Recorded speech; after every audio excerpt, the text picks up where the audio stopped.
रखी जरूर है, कहीं ना कहीं पड़ी होगी। क्यों कहते हैं कि जिस हॉल में आप बैठ रहे हो, जहां पर आप संपदा की बात कर रहे हो, दौलत की बात कर रहे हो, व्यापार की बात कर रहे हो, व्यवसाय की बात कर रहे हो, उस हॉल में अगर कहीं कैलेंडर टंगा हो, कोई सामान ऐसा रखा हो, कोई पर्दा ऐसा लगा हो, कोई चीज ऐसी लगी हो, तो उसमें एक सुई उसमें रख दीजिए। क्यों कहते हैं? हमारे यहां दूल्हा भी जाता है ना, तो उसका जो साफा बनता है या जूता उसको पहनाते हैं, उस तक में पिन टच करके भेज देते हैं। बोलो सही है कि गलत है? दूल्हा तोरण लगाने जा रहा है, दूल्हा तोरण देने जा रहा है, तो उसके जूते में भी पिन घुसेड़ कर भेजते हैं, पिन लगाकर भेजते हैं, उसके साफे में पिन लगाकर भेजते हैं। एक भले सुई नहीं लगाएंगे तो आलपिन लगाकर भेज देंगे। क्यों भेजते हैं? उसका कारण क्या? कि लक्ष्मी को लेने जा रहा है, संपदा लेने जा रहा है, और जिसको वो ब्याह करने जा रहा है उसका संबंध सुई और धागे के संबंध जैसा हमेशा सिला हुआ होना चाहिए, उधेड़ा ना जाए, कैंची जैसा कटा हुआ नहीं होना चाहिए। एक एक प्रमाण को जरा देखो तो। और दुनिया के लोग कहते हैं साहब हमारे यहाँ तो सुख नहीं है, शांति नहीं। शांति तुमने भंग करी, कोई दूसरा भंग करा। चप्पल उतार दी दरवाजे पर, मंदिर के द्वार पर। हम तो यहाँ तक कहेंगे पशुपति व्रत करने जा रहे हो, पशुपति व्रत को धारण करने जा रहे हो, एक सोमवार मत पहनो चप्पल। जब मंदिर जा रहे हो तब दिन भर पहनो, मंदिर जाओ मत पहनो। कोई जरूरी है कि मंदिर पहनने चप्पल पहनना जरूरी है? मत पहनो। मंदिर के द्वार पर जहां भगवान विराजे हैं उसके द्वार पर अगर आपने चप्पल उतारी है, आप तो अंदर चले गए। पर जितने लोग लांग रहे हैं उसका मालूम, उसका स्मरण कितना कितना गया। छाता, चप्पल, आसन, मांग का टीका, इसका भी वर्णन पहले कर चुके हैं कथाओं में, आप लोगों ने सुना होगा।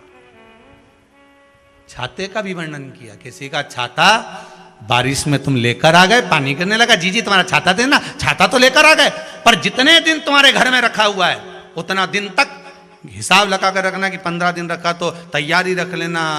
15 दिन में कितने घंटे हुए, कितने घंटे कितने पल, उतना आपको दुख भोगना पड़ेगा। दूसरे का छाता आया, इसलिए कोई प्राण छोड़ता है, मरता है, तो उसके पद में यही सब चीजें देना पड़ती। क्या क्या बोलते जाओ। छाता, चप्पल, आसन, माला, सब देना पड़ता है। बोलो देते कि नहीं देते?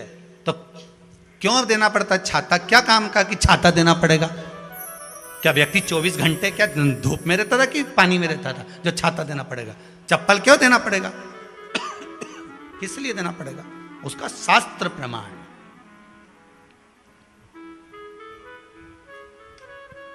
जरा सा राजा परीक्षित ने जरासंध के मुकुट को सिर पे पहन लिया था और बुद्धि बदल गई थी। समीक बाबा के गले में मरा हुआ सर्प डाल दिया था। सही है कि गलत है? केवल मांग का टीका अर्थात सिर पर मुकुट बदला और काम हो गया। बहुत ध्यान देना पड़ता है महाराज, बहुत ध्यान देना पड़ता है।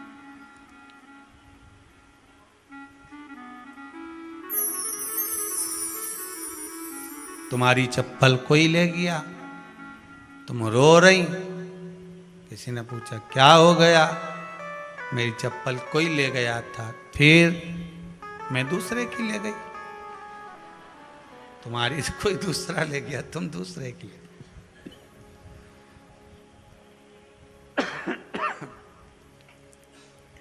नहीं भाई,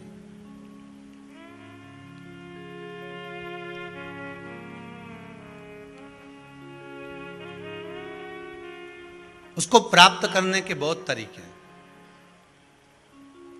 एक सत्य बात कहें, 7 बार लक्ष्मी प्रतिदिन मनुष्य का द्वार झांकने के लिए आती है। ऐसा कोई दिन नहीं जाता जिस दिन तुम्हारा भाग्य भगवान पलटने के लिए नहीं बैठा हो। वो तो इंतजार करता है कि ये गेंद फेंके और मैं चौका छक्का लगा दूं। वो कहते हैं ना, एक ओवर में कितनी गेंद फेंकते हैं? जम के बोलो। अरे एक ही फेंकते हैं। एक ओवर में कितनी गेंद फेंकते हैं? एक। वही गेंद बार बार फेंकते हैं ना, गेंद तो एक ही है नहीं। वो तो बार बार गिना है तो 6 बार गिना है, तो फेंकी तो एक ही है। कि बदल बदल के फेंक दी, पीली नीली हरी गुलाबी? नहीं, एक ही है।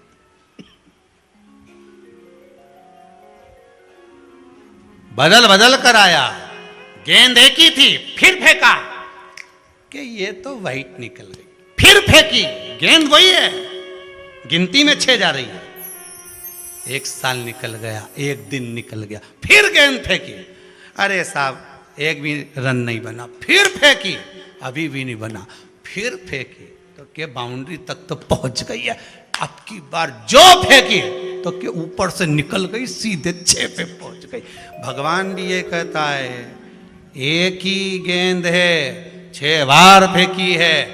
शास्त्र कहता है 7 बार दरवाजे पर लक्ष्मी आती है, मौका देखती है कि कब मौका मिले मैं इसके घर में प्रवेश कर जाऊं। पर कभी कभी ये निंदा करती दिखती है, कभी बहू की चुगली करती दिखती है, कभी टीवी में मन लगाए दिखती है, कभी सुई धागा लेके बैठी मिलती है, कभी झाड़ू लगाती फिरती है, कभी दरवाजे पे चप्पल खुली मिल जाती है, कभी कुछ मिल जाता है। मैं बार बार आती हूँ, अब नहीं माने तो मैं कई करूं, मेरे को तो जाना पड़ेगा। मेरे को तो जो नियम है, सर्विस करने वाला, नौकरी करने वाला तो टाइम पे आएगा। तुम भले कंप्यूटर चलवाओ, चाहे मोबाइल उड़वाओ, चाहे तुम लिखा पढ़ी करवाओ, बोलो सही है गलत है, उसको तो करना है। बोलो साहब क्या करना पड़ेगा, लग जाओ कंप्यूटर पे, लग जाओ, उठाओ मोबाइल, ये तो उसको तो करना है।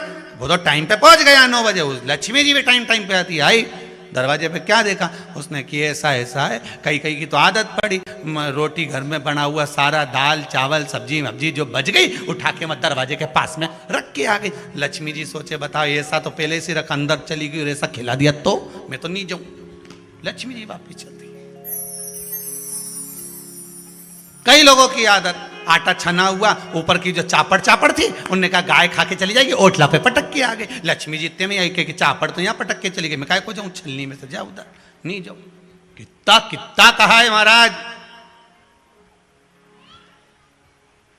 केवल 1 दिन का इंतजार रहता है, दिवाली आए लक्ष्मी जी हमारा घर आएगी ने, लीप लिया ने, पोत लिया ने, मांडना भी मांड लिया, लक्ष्मी जी का पाँव भी मांड लिया ना, कमल का फूल भी मंगवा लिया, गेंदा की माला भी बुलवा ली, सारी गेंदा वेंदा की माला दरवाजे पे भी लगा दी, चौक मोक पूर के बेटी इंतजार में, लक्ष्मी जी आएगी, लक्ष्मी जी आएगी। लक्ष्मी जी बोली मैं तो रोज आऊँ री जी, मैं तो रोज आऊँ, पर कई करूँ थारी बुद्धि काम नहीं करे, मैं कई करूँ, मैं तो रोज आऊँ। फिर के लक्ष्मी मैया अब की बार आ गई तो जाजे मती रही, बड़ी तकलीफ में हूँ।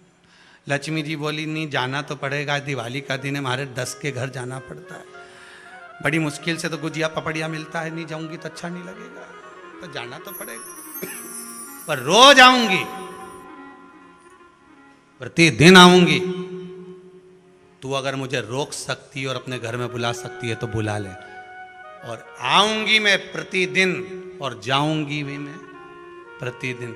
लक्ष्मी आती भी खूब है और जाती भी खूब है, एक जगह टिकती कभी नहीं है, बस उसको बुलाने का तरीका होना चाहिए। रोज भगवान चाहता है कि तेरा दिन फिर जाए।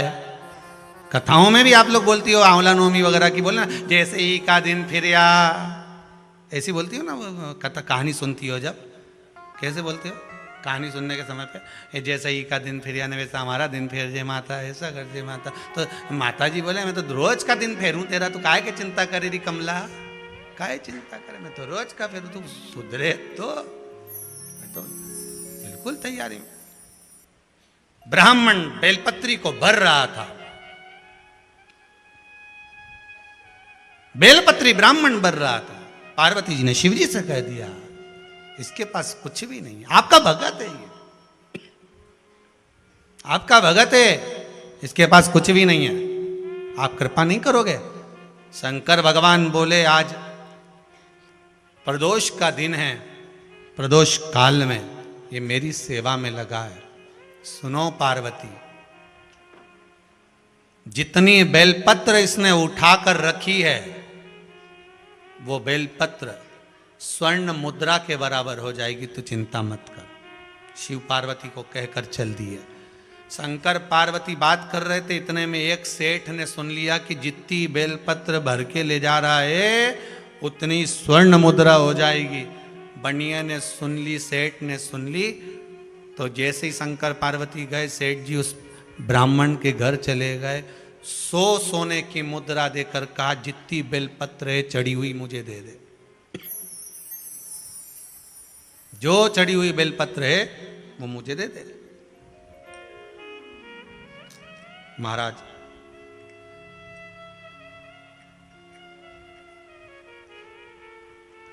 अब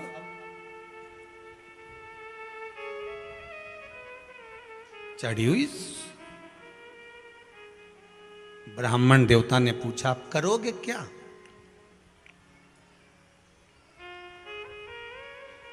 क्या करोगे इस चढ़ी हुई बेलपत्र का? महाराज ये चढ़ी हुई जो बेलपत्र है ना, आप मुझे दे दो, मैं 100 स्वर्ण मुद्रा आपको देता हूं। धर्मपत्नी ने कहा दे दो। ब्राह्मण बोला यही तो हमारी पूंजी है,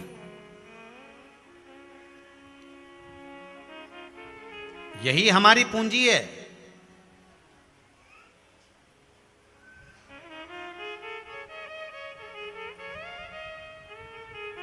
जब आप भगवान की पूजन करो, पूजन करने के बाद जब विसर्जन होता है देवताओं का, आप पूजन पे से ब्राह्मण निर्माल्य उतारते हैं, तो यजमान का कार्य है जो निर्माल्य नीचे उतारा गया है उसको नेत्रों से लगाकर रखना चाहिए, क्योंकि ये यजमान की पूंजी है। ये ब्राह्मण की पूंजी है। कर्मकांडी ब्राह्मण, पूजन करने वाला ब्राह्मण, भगवान की भक्ति में डूबने वाला ब्राह्मण, भगवान के भजन में मंदिर देवालय में पूजन करने वाला ब्राह्मण जब यजमान से पूजन कराता है, पूजन कराने के बाद जब निर्माल्य को उतारता है, जो चढ़ी हुई वस्तु है जब वो निर्माल्य होती है उसको उतारा जाता है, तो ब्राह्मण भी यजमान से कहते हैं इसको नयनों से लगा लीजिए। ये साधारण नहीं है। ब्राह्मण देवता ने कहा ये मेरी पूंजी है जो भगवान पे से उतरी है, मैं अपनी बेलपत्र क्यों दूं? नहीं, दे दो। 100 सोने की स्वर्ण मुद्रा भी तो मिल रही है, अपने बच्चों का पेट भराएगा। ब्राह्मण ने 100 स्वर्ण मुद्रा के लिए दे दिया। बनिया ले गया बेलपत्र को।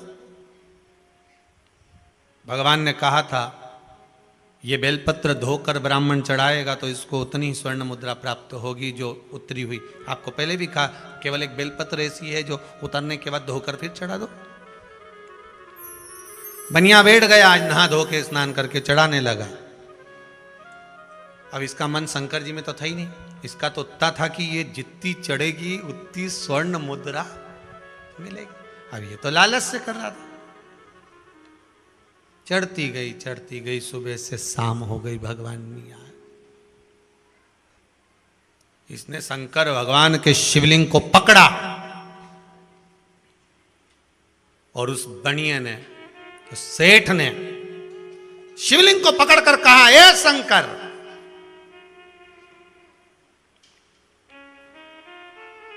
मेरी 100 सोने की मुद्रा चली गई, तेरे चक्कर में आज मैं शिवलिंग को उठा लेता हूं। जैसे ही शिवलिंग को पकड़ा ऐसा चिपक गया, हाथ ही नहीं निकला। हाथ नहीं निकला, चिपका हुआ, निकल ही नहीं रहा। आंख से आंसू निकलने लगे, सुबेरे से लगा था, हाथ नहीं खुल रहा। शंकर भगवान आकाशवाणी कर कर बोले उसके भाग्य का धन तू लेना चाहता था। 1000 स्वर्ण मुद्रा ब्राह्मण को दान दे, क्योंकि उसके भाग्य की थी ये बेलपत्र। तब हाथ छूटेगा। बनिया बोले पहले हाथ तो छोड़ो, तो 1000 मुद्रा दूंगा। इसने सोचा कि 1000 मुद्रा तब दूंगा जब हाथ छूटेगा। हाथ छूटेगा तो कौन देगा? भाई एक व्यक्ति की गाय खो गई, गौ माता खोई, तो इसने हनुमान जी से कहा प्रभु मेरी गाय घूम गई है, आप हनुमान जी गाय ढूंढ दो। तो हनुमान जी ने ऐसी कृपा कर दी। एक व्यक्ति सामने से दौड़ कर आया, हे प्रभु मैं आपको प्रसाद चढ़ाऊंगा, 5 रुपए का आप मेरी गाय ढूंढ दो। सामने से दौड़कर एक व्यक्ति आ गया, उसने आकर कहे कालू वो तेरी गाय वहां पीछे से आ रही है। इसने गाय पकड़ी, चल दिया। मंदिर के पंडित जी बोले देखो 5 रुपए का प्रसाद बोला था, तुम्हारी गाय मिल गई, चलो। भगवान हनुमान जी ने ढूंढ दी, चढ़ाओ प्रसाद। उसने कहा उसने हनुमान जी ने क्या करा, गाय तो खुद मेरे पास आ रही थी। हाथ छूटेगा, क्यों दूंगा मैं 1000 स्वर्ण मुद्रा। भगवान ने हाथ ही नहीं छोड़ा। भगवान को मालूम है बहुत अकल, छोड़ा ही नहीं। क्या करूं मैं। भगवान बोले बुला तेरे पुत्र को, और 1000 स्वर्ण मुद्रा बुला। पुत्र को बुलाया, 1000 स्वर्ण मुद्रा बुलाई। बनिए से कहा दे अब, तो कि मेरा हाथ तो छोड़ो। भगवान ने एक हाथ तो लगा कर रखा, एक हाथ छोड़वा दिया, संकल्प दे 1000 स्वर्ण मुद्रा दे। 1000 स्वर्ण मुद्रा ब्राह्मण को दी, दूसरा हाथ छूटा, शंकर जी के चरणों में गिर गया। मेरा लालच मुझे चिपका दिया था। इतने में पार्वती जी आकर बोली आपने कहा था कि ब्राह्मण को आप स्वर्ण मुद्राएं दोगे, तो ये मुद्रा आपने क्यों नहीं दी।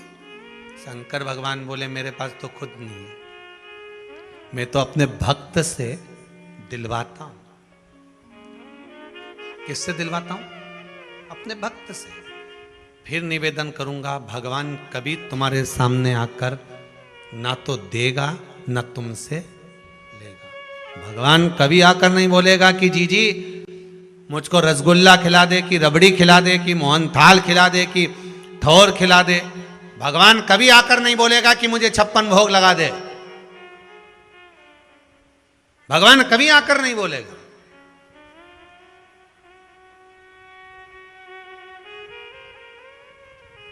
भगवान तो किसी को एक माध्यम बनाएगा और भेज देगा, जा तेरा वो काम हो जाएगा। माध्यम बनाकर भेजा। और हम तो कहते हैं संपूर्ण विश्व में, सारे संसार में जब एक तरफ श्रीमद् भागवत कथा चल रही थी, बीच में ये शिव महापुराण की कथा अगर कोरोना महामारी में आई है, तो ये जान लेना कि भगवान ने माध्यम बनाकर भेजा है कि तुम्हारी जिंदगी को संवार लो। ये शिव महापुराण की कथा अगर आज आई है, तो ये आपके जीवन को संवारने वाली है, आपके जीवन को सार्थक बनाने वाली है, सार्थकता प्रदान करने वाली। ये जीवन को एक परमात्मा की शरणागति तक लेकर जाने वाली।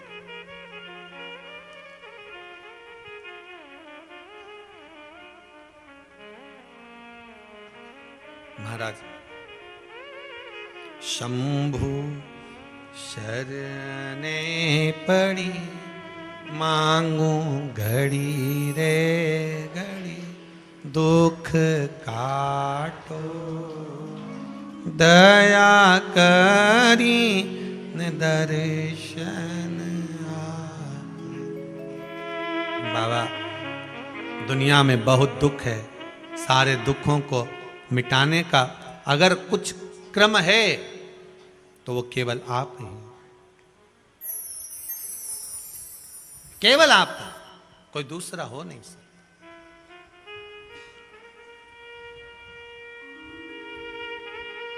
भगवान कभी सामने आकर नहीं देगा, भगवान कभी तुम्हारे सामने आकर लेगा भी नहीं। भगवान तो किसी को माध्यम बना देता है। देव ऋषि नारद के अहंकार को तोड़ना था,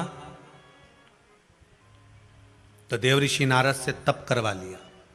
इतना अहंकार देव ऋषि नारद में आ गया कि मैंने कामदेव को जीत लिया। तो शंकर जी के पास जाकर कहते हैं कि मैंने काम को जीता है जिसको आप नहीं जीत पाए। शिव जी ने अपने गले की रुद्राक्ष की माला दे दी, ये ले रुद्राक्ष की माला। देव ऋषि नारद ने वो रुद्राक्ष की माला भूमि पर जाते जाते पटक दी। ये रुद्राक्ष की माला जिसकी कोई कीमत ही नहीं है, फेंक दिया। रुद्राक्ष का मोल क्या होता है,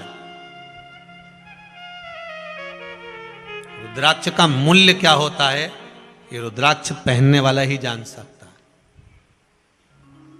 जिस समय पर रुद्राक्ष महोत्सव हुआ था कोरोना महामारी के समय पर, और कोरोना महामारी दूसरी लहर तो बाद में चालू हुई थी। जब रुद्राक्ष उत्सव हो चुका था, उसके बाद कोरोना की जो दूसरी लहर चालू हुई थी, आप सबको स्मरण होगा, लोगों को जो रुद्राक्ष बांटे गए थे, इतना विश्वास था उस रुद्राक्ष में, उसका पानी पी पी के लोग बीमारी से ठीक हो गए थे। आज भी कई पत्रों में लिखा हुआ है, इनमें कई पत्र,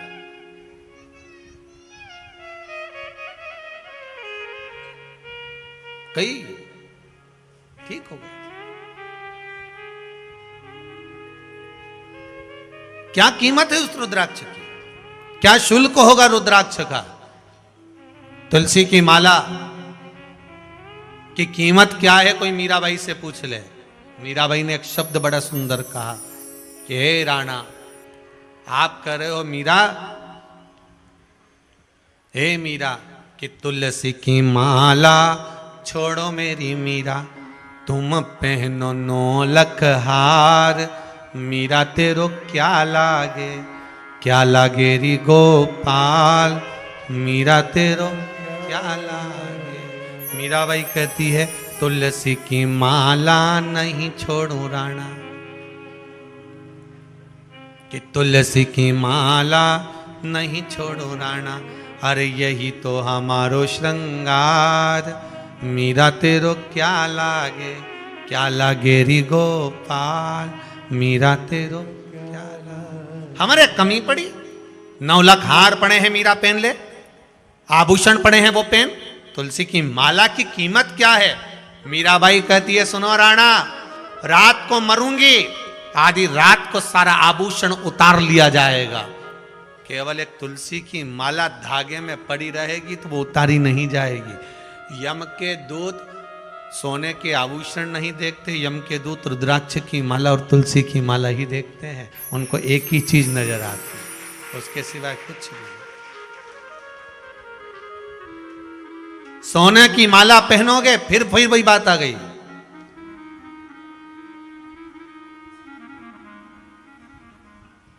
सोने की माला होगी तो चोरों की नजर होगी, सुंदरता होगी तो लुच्चों की नजर होगी, और रुद्राक्ष और तुलसी की माला होगी तो मेरे देवाधिदेव महादेव की नजर होगी। ये आंख के ऊपर क्या रखा है, क्या धारण करा है, ये आंख के ऊपर जो माला आप पहन लो, कौन रहेगा?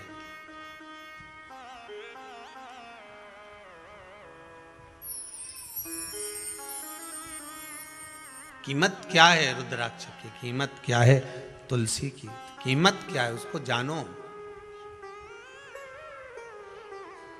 तुलसी की संविधा, तुलसी की लकड़ी, तुलसी का दल, तुलसी की मंजरी, तुलसी की पत्ती, उसका महत्व क्या है समझ में आए तब जाने ना।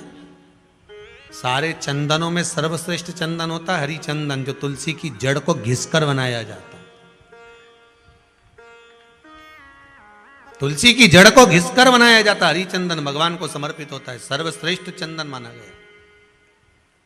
जैसे आपको कल कथा में कहा था, कल या परसों में, कि बेलपत्र के पेड़ की छाल मिल जाए तो उसको भी घिसकर चंदन बनाकर शिव को लगा सकते। पीपल के वृक्ष की छाल मिल जाए तो उसको घिसकर चंदन बनाकर शिव को लगा सकते। कितना महत्व है उसका, कितना। महाराज शमी के वृक्ष की छाल, उसका भी चंदन बनता, वो भी शिव को चढ़ता। जैसे शमी वृक्ष की पत्तियां, शमी की पत्ती, शमी वृक्ष का जो महत्व पहले कहा है, शमी वृक्ष की पत्तियां जब अदालत में या कानूनी कोई प्रोसेस के अंतर्गत कानूनी कोई कार्रवाई हो गई है या कोई अटका है काम, तो शमी की पत्तियों को 5 जगह पर चढ़ाया जाता है उस कार्य को निपटाने के लिए। पहला, अशोक सुंदरी की जगह पर। अशोक सुंदरी की जगह कहाँ है? आपको मालूम है, पहले भी बताया, जैसे ये शिवलिंग है, ये जलाधारी गोल, उसके सामने ये चरण, बीच में जो एक मोटी सी लाइन होती है वो अशोक सुंदरी की जगह है। तो अशोक सुंदरी की जगह पर शमी पत्र को चढ़ाया जाता है। अब शमी पत्र अशोक सुंदरी की जगह पर एक स्थान, दूसरा शिवलिंग के ऊपर, तीसरा जहां शिवलिंग रखा है, जहां शंकर का शिवलिंग रखा है उस कटी भाग पर शमी पत्र को चढ़ाया जाता है। चौथा, नंदी का जो चरण उभरा उठा हुआ दिखे वहां शमी पत्र चढ़ाया जाता है। पांचवा, शंकर भगवान के मंदिर के द्वार पर शमी पत्र चढ़ाया जाता है। केवल एक ही बार चढ़ाना चाहिए। जिस कामना से चढ़ा रहे हो, जो अदालत में कार्रवाई चल रही हो, या कोई प्रशासनिक परेशानी आ गई हो, या कोई काम अटका पड़ा हुआ है, तो उसके लिए चढ़ाया। 5 स्थान है हमारा शमी पत्र को समर्पित करने के।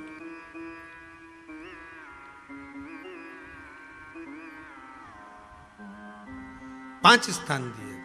शमी पत्र को आप 5 चढ़ाएंगे, आपकी प्रशासनिक जो व्यवस्थाएं वो सुचारू हो जाएगी, वापिस कोई तकलीफ नहीं आएगी। शमी पत्र की महत्वता, चंदन की महत्वता।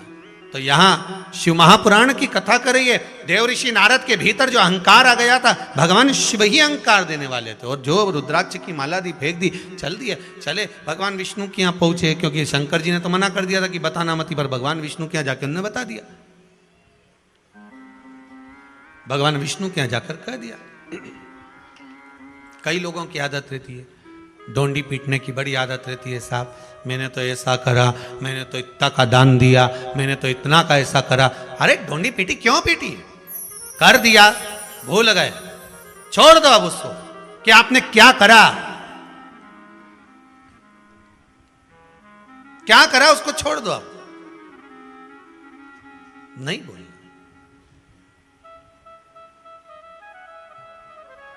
तेरा ही दिया मैंने, खाया पिया है, तेरा शुक्रिया, तेरा मुझे